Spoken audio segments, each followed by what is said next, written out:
Oke, untuk sekarang season kedua di Bopo Channel.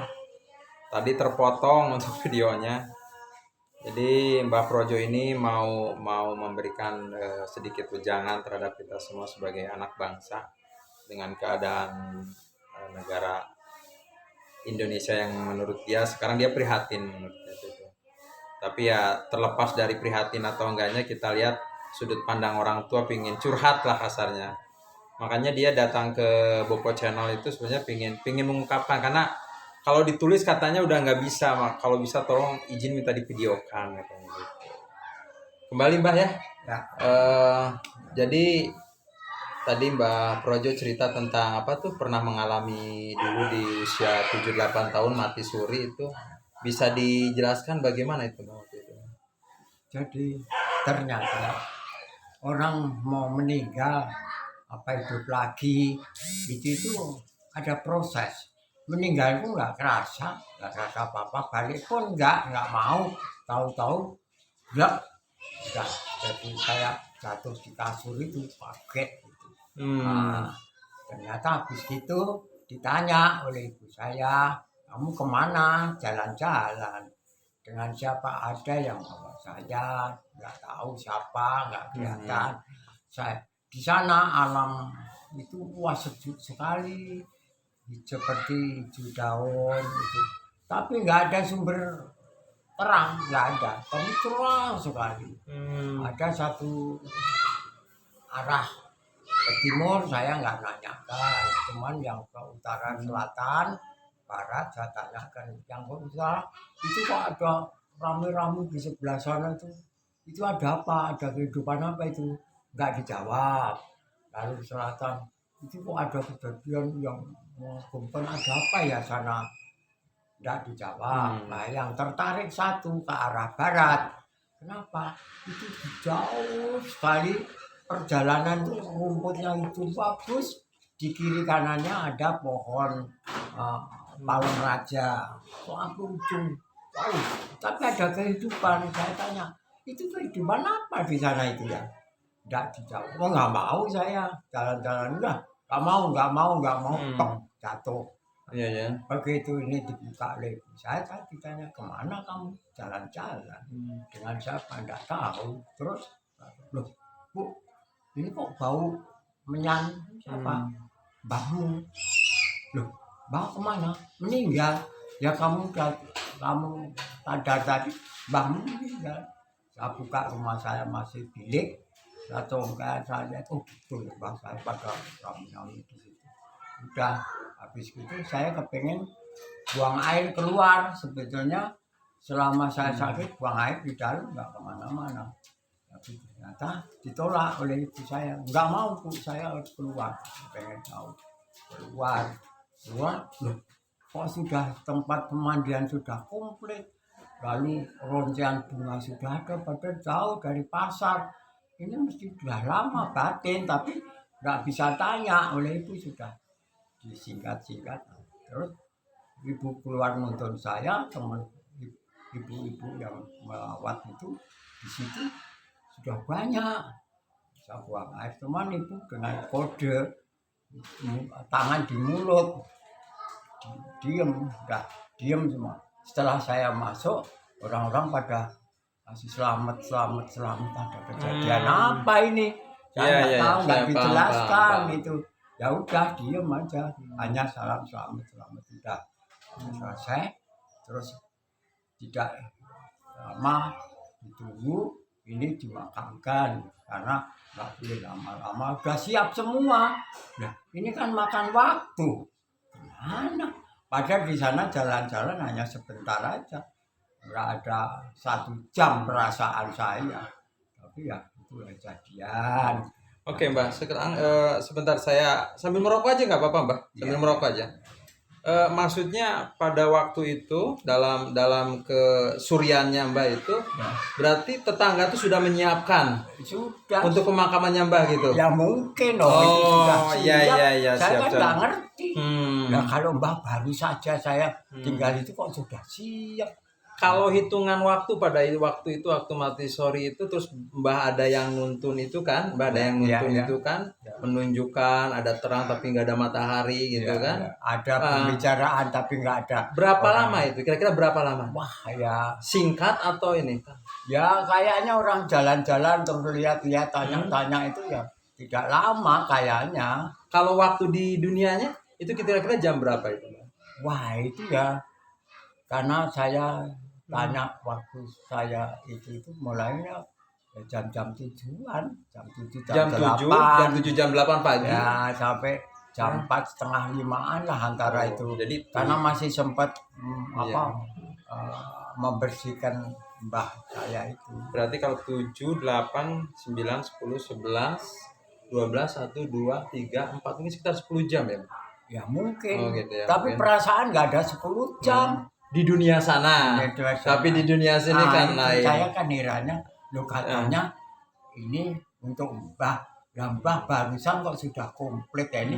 Tapi nggak pernah ada yang jelaskan, hanya tutup mulut. Jadi sahabat Bopo Channel semua ya, jadi mungkin kami pertegas gitu kan. Jadi pada waktu itu seolah-olah Mbah di dunia nyata ini, Mbah Projo pada waktu di dunia nyata itu sudah mengalami mungkin meninggal ya, sudah meninggal gitu kan. Warga semua ribut, disiapkan segala macam gitu kan. Perkiraan waktu di dunianya sekitar jam 7 atau jam 8 pagi sampai jam 4 atau jam 5 sore ya Mbak ya. Ya.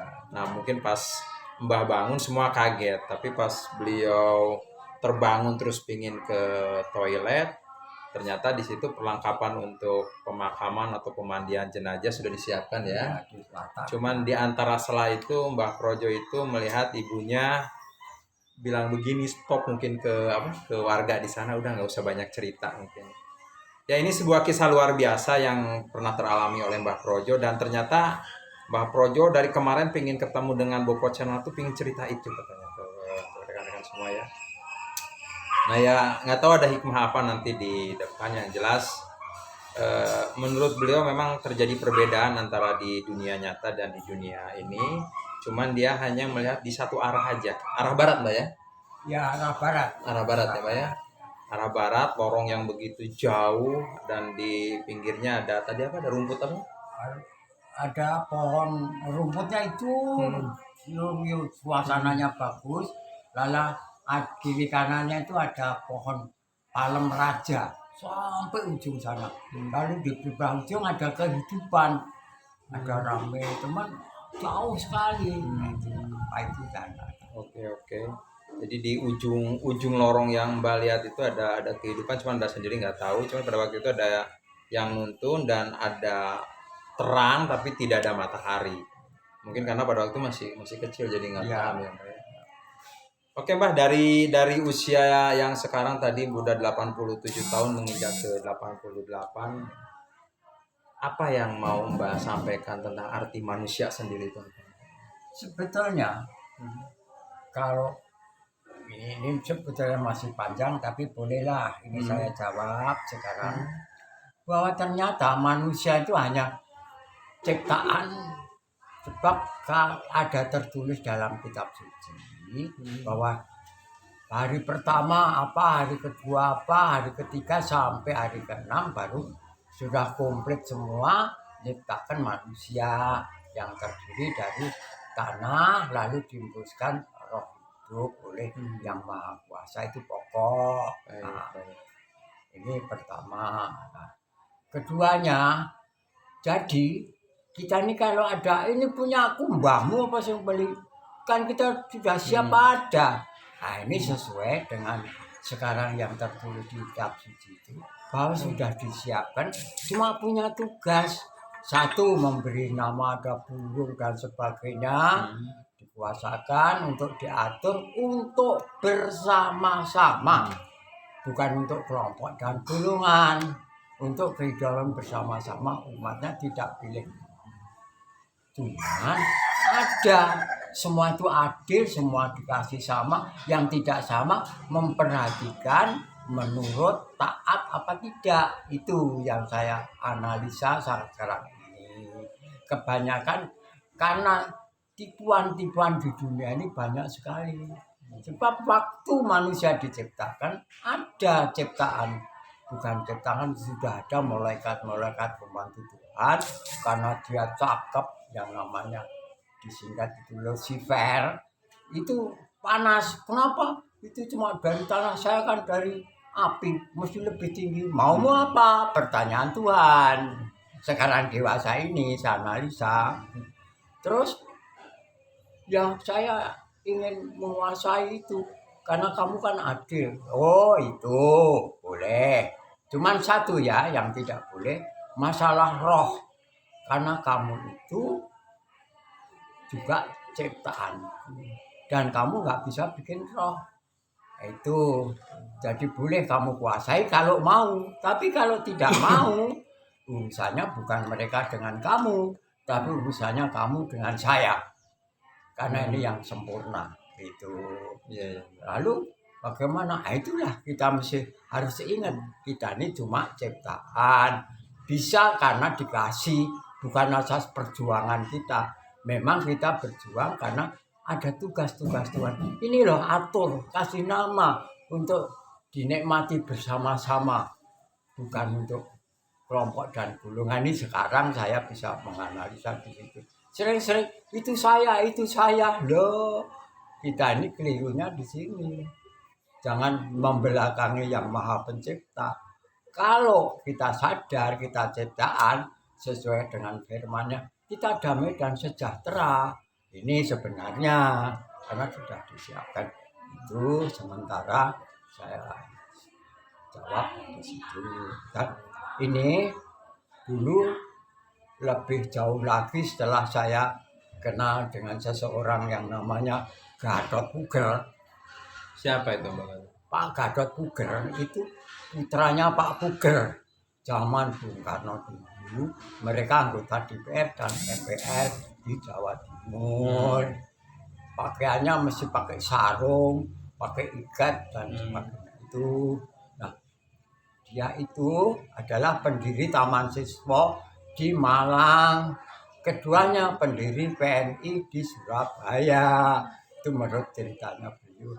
Dan setelah saya kenal dengan dia, sampai saya itu bisa ke makam bapaknya itu, ke keluarganya, dibawa kemana-mana. Karena cocok dalam pengalaman hidup. Dan mereka biarpun sebentar pernah katanya mati suri. Dan satu saat waktu saya masih di Pondok Surya Jakarta Barat itu